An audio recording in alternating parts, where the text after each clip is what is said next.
Zealand volcano eruption, at least 5 dead. No signs of life remain on the island. Police say a volcanic eruption in New Zealand killed at least 5 people and left 8 others presumed dead Monday on a small volcanic island off the country's northeast coast.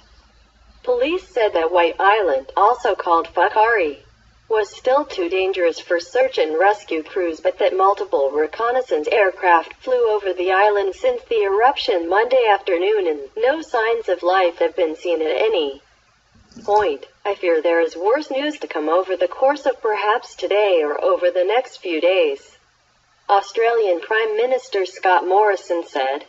This is a terrible tragedy, a time of great innocence and joy interrupted by the horror of that eruption. Of the 47 people on the island at the time, authorities said 31 survivors were hospitalized, some with severe burns. 3 other survivors were released.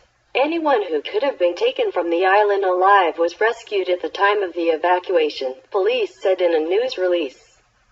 Prime Minister Jacinda Ardern called the eruption very significant and traveled to the area Monday.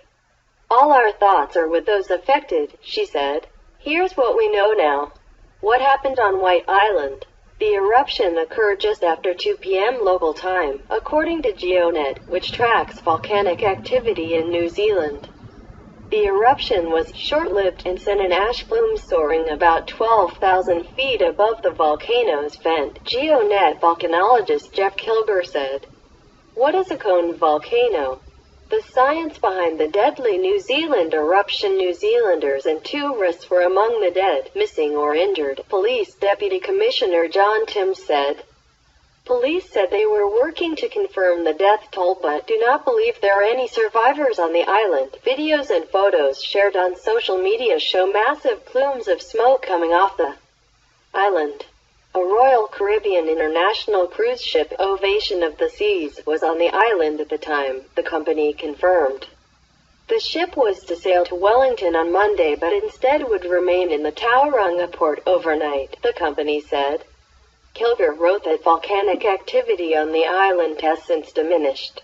Volcanic activity on the island reached an alert level of 4 out of 5 immediately after the eruption but has since been lowered to 3, indicating minor local eruption is in progress. In the scheme of things, for volcanic eruptions, it is not large, GeoNet's Ken Gledhill said, but if you were close to that, it is not good. Why were people on White Island despite increased volcanic activity?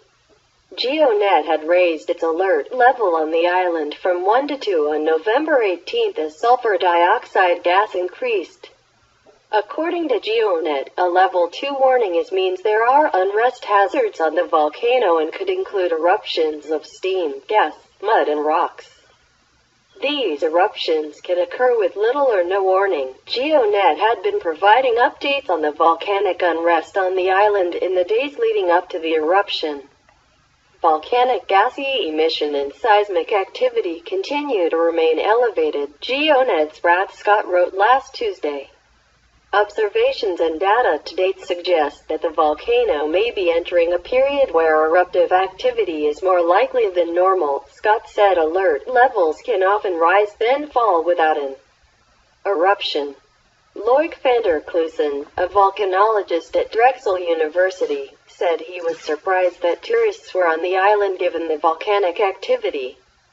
Scientists seem to have been well aware that White Island was entering a phase of heightened activity, he said. Prime Minister Ardern said rescue efforts remained the focus and questions over whether tourists should be visiting would be addressed later. Where is White Island? White Island is about 30 miles off New Zealand's North Island in the Bay of Plenty. It is also known by its indigenous Maori name Whakaari. The cone volcano is New Zealand's most active, experts say, and about 70% of it sits under the sea. A shelter was installed in 2016 on the island in case of unexpected eruptions, according to the New Zealand Herald. The island has a history of mining but is now a tourist attraction. The island became a private scenic reserve in 1953, and more than 10,000 people visit the volcano each year on daily tours. What's next for search and rescue crews? A naval ship planned to approach the perimeter of the island early Tuesday and deploy drones and other observational equipment, police said.